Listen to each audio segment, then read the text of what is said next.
European union ने एक carbon tax लगाया है। यूरोपियन यूनियन का ये कहना है कि जो चीज़ आप लोग हमें इंपोर्ट कर रहे हैं, अगर उसमें ज़्यादा कार्बन एमिशंस हैं तो वो उस चीज़ को 2026 से उसके ऊपर एक्चुअल टैक्स लगाना शुरू कर रहे हैं। तो अभी ये एक प्रिपरेटरी टाइम है। ये हेल्प कर रहे हैं हमारी इंडस्ट्रीज़ को, smaller industries, bigger industries, even are SMEs to go net zero. They are helping these industries to meet the global sustainability compliances. आज हम आ गए हैं गुड़गांव, हरियाणा, भारत में मिलने हमारे इस भारत क्लाइमेट स्टार्टअप से। नमस्ते Bharat, welcome to Bharat climate startups. We are Bharat climate startup logic ladder. हमने बनाया है sustainability cloud. Hello. Hey Shweta, how are you? Hey Shweta, welcome to Logic Ladder. Welcome to Logic Ladder Sustainability. Thank you so much for having us here. I am Mayank. I am the co-founder and CEO of Logic Ladder. Hi, I'm Atindra and I am the co-founder for Logic Ladder and I also look after the product and marketing. Thank you so much for inviting us here. In a startup we are covering in partnership with Wingify Foundation. And the idea with Wingify is that आपके जैसे और on ground stories देख के भारत में और बहुत सारे Bharat climate startups बने. So thank you so much for having us here and we are super excited to understand कि यहाँ पर क्या काम हो रहा है, because I know आप बहुत सारे अलग-अलग industries के साथ काम कर रहे हो. तो please explain करो कि Logic Ladder क्या है and sustainability cloud is one of the hot topics. So what is sustainability cloud? What is Logic Ladder? Sure. सो श्वेता, पहले मैं आपको बड़ा सिंपली बताता हूँ। तो हम लोग क्लाइमेट स्पेस में काम करते हैं। अगर आप आज देखेंगे तो मोस्ट ऑफ द इंडस्ट्रीज़ को अपनी लॉन्ग टर्म सस्टेनेबिलिटी या लॉन्ग टर्म जो क्लाइमेट के लिए इम्पैक्ट हो रहा है उसको कंटेन करने के लिए लॉट ऑफ एफर्ट्स लग रहा है। सो इसमें इलेक्ट्रिकल व्हीकल चार्जिंग, मोबिलिटी, बहुत सारी चीज़ें आ रही हैं, लेकिन कार्बन मैनेजमेंट एक बहुत इंपॉर्टेंट टॉपिक बन गया है। और इस पूरी चीज़ को डिजिटाइज़ करने के लिए हम लोगों ने एक सॉफ्टवेयर प्लेटफॉर्म बनाया है, द सस्टेनेबिलिटी क्लाउड, जो कि बड़ी और छोटी इंडस्ट्रीज़ दोनों को अपना कार्बन मतलब उत्सर्जन कम करने के लिए बहुत मदद करता है। और इसमें मैं स्पेशली बोलूँगा जो छोटी इंडस्ट्रीज़ हैं, क्या है कि जो ज़्यादातर प्रोडक्ट मार्केट में अगर आप देखेंगे बड़ी कंपनीज़ के लिए क्या है कि उनके पास काफ़ी रिसोर्सेज हैं कि वो अपना कार्बन एमिशन मैनेज कर पाए, अपने नेट ज़ीरो गोल्स के टूवर्ड्स काम कर पाएँ। बट जो छोटी कंपनियाँ उनके लिए ये रिसोर्सेज भी नहीं है, ना उनके पास मैन पावर है, ना उनके पास नो हाउ है। तो वहाँ पर बहुत बड़ा चैलेंज है। और अगर आप देखेंगे तो ज़्यादा एमिशंस अगर आप देखेंगे उसमें काफ़ी बड़ा शेयर SMEs का भी है, तो वो छूट जाता। तो लेकिन हमारे केस में क्या है कि सस्टेनेबिलिटी क्लाउड की वजह से काफ़ी सारी छोटी छोटी SMEs के साथ भी हम काम कर रहे हैं। वहाँ पर हमने एक वैरसिटी भी लॉन्च करी है जिसमें उनको हम एजुकेट भी कर रहे हैं। So we are also covering the education part of it and also कि हम उनके कि वो एमिशंस वगैरह को अपने अकाउंट कर पाएँ और फाइनली अपने नेट ज़ीरो गोल्स के टूवर्ड्स काम कर पाएँ। तो कौन से इंडस्ट्री आज आप काम करते हैं? तो श्वेता, इसमें देखिए मैं आपको 2-3 एग्जांपल से समझाता हूँ। So one of the industry sectors, so one is the large manufacturing industry sector. So जैसे हम लोग पावर सेक्टर में बहुत एक्सट्रीमली काम करते हैं। Power sectors typically around 30 to 40% आपका कार्बन एमिशंस के लिए रिस्पॉन्सिबल होता है। तो we have been working with more than around 50+ thermal power plants in India and NTPC in fact is a like a government organization, government company which is responsible power generation. They have been our customer for nearly 8 to 9 years now. Now हम लोग क्या करते हैं कि उनका पूरा environment का data, उनके कार्बन का डेटा, उनका वाटर का डेटा, एनर्जी का डेटा, ये सारा हमारे प्लेटफॉर्म पर आता है। इससे उनके एनवायरनमेंट टीम्स को हमेशा रियल टाइम में पता चलता रहता है कि उनका अभी क्या इम्पैक्ट हो रहा है एनवायरनमेंट के ऊपर, क्या उनके कार्बन एमिशंस हैं, कितना उनका वाटर फुटप्रिंट है, जिससे कि वो हमेशा प्रोएक्टिवली बहुत स्टेप्स ले सकते हैं। तो इससे पहले ये सब कुछ बड़ा मैनुअली और अनस्ट्रक्चर्ड तरीके से होता था, बट सस्टेनेबिलिटी क्लाउड के साथ ये बहुत मतलब स्ट्रक्चर तरीके से डेटा मैनेजमेंट होता है और उनको वो अपनी सारी कंप्लाइंसेस, रिपोर्टिंग, अकाउंटिंग बहुत आसानी से कर पाते हैं। अगर आप कानपुर और कानपुर देहात के पास बहुत ही छोटी छोटी टैनरीज़ हैं और जो प्राइमरली क्या करती हैं, काफ़ी ग्लोबल ब्रांड्स को सप्लाई करती हैं। अब ये जो ग्लोबल ब्रांड्स हैं इन्होंने काफ़ी आपने देखा होगा अपनी सस्टेनेबिलिटी स्टेटमेंट्स दिए हैं कि हम अपना ये क्लॉथ या ये बैग को हम बहुत कम इन्वायरमेंट इम्पैक्ट पे प्रोड्यूस कर रहे हैं। अब इसमें क्या है, जो काफ़ी सारी ये टैंडरीज़ हैं इनको ऐसे कस्टमर्स को सप्लाई करने के लिए अपना वाटर एफ्लुएंट और अपने एमिशंस कम करने थे।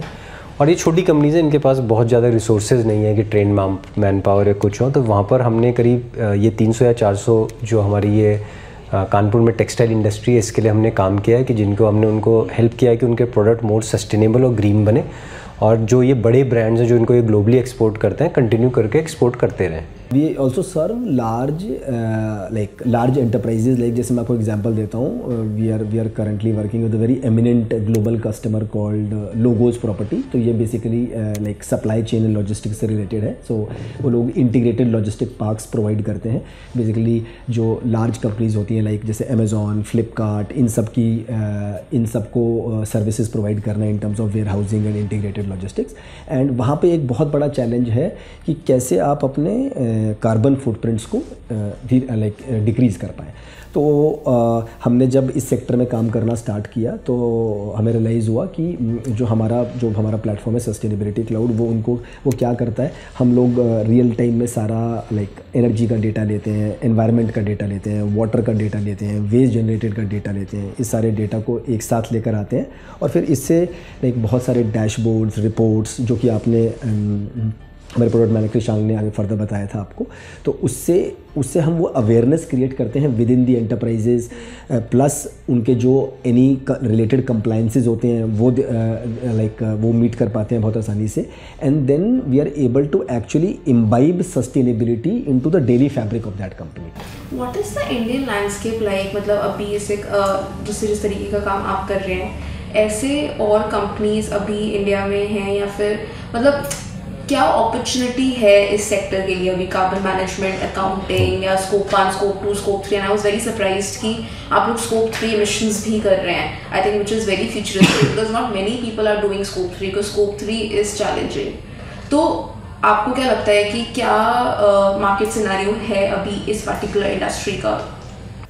देखिए, ये इंडस्ट्री स्पेशली पोस्ट कोविड के बाद it has moved very strongly. So sustainability and carbon management was very strongly catalyzed after the pandemic. तो इस स्पेस में इनफैक्ट लास्ट 4 से 5 साल के अंदर बहुत मेजर चेंजेस आए हैं और सस्टेनेबिलिटी और कार्बन मैनेजमेंट एक मेन स्ट्रीम इंडस्ट्री बन गई है under the banner of climate change management और क्लीन टेक। तो इसमें काफ़ी नई कंपनीज आ रही हैं, लाइक यूएस ज्योग्राफी में भी, EU ज्योग्राफी में भी, इंडिया में भी इसमें नई कंपनीज लास्ट 3-4 साल में आनी शुरू हुई है। हम लोगों ने लगभग 10 साल पहले स्टार्ट किया था। उससे हमें काफ़ी मदद मिली इन टर्म्स ऑफ अंडरस्टैंडिंग कि कस्टमर्स के एग्जैक्ट रिक्वायरमेंट्स क्या हैं। एंड ओवरऑल हम नियरली 1000+ एंटरप्राइजेस को आज तक अपने सॉल्यूशन से इम्पैक्ट कर पाए हैं, जहाँ पर वो अपने carbon management scope 1, scope 2 and जैसे आप बोल रहे थे scope 3। So like globally we are one of the first companies जिन्होंने स्कोप 3 को कम्प्लीटली डिजिटाइज किया है।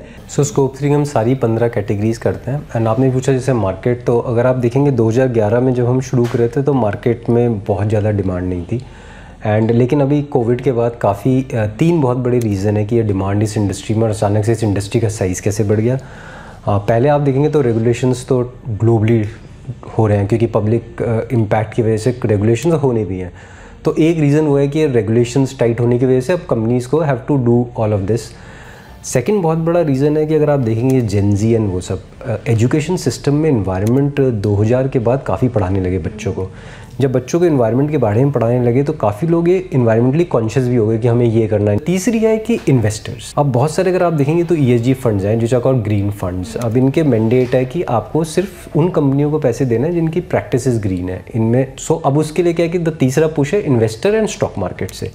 सो अगर आप ये 3 फोर्सेस को देखेंगे, the demand of the customers, the stock market and the regulations, ये तीनों forces इस market को shape कर रहे हैं and this making it grow and it will definitely keep growing because of these 3 forces.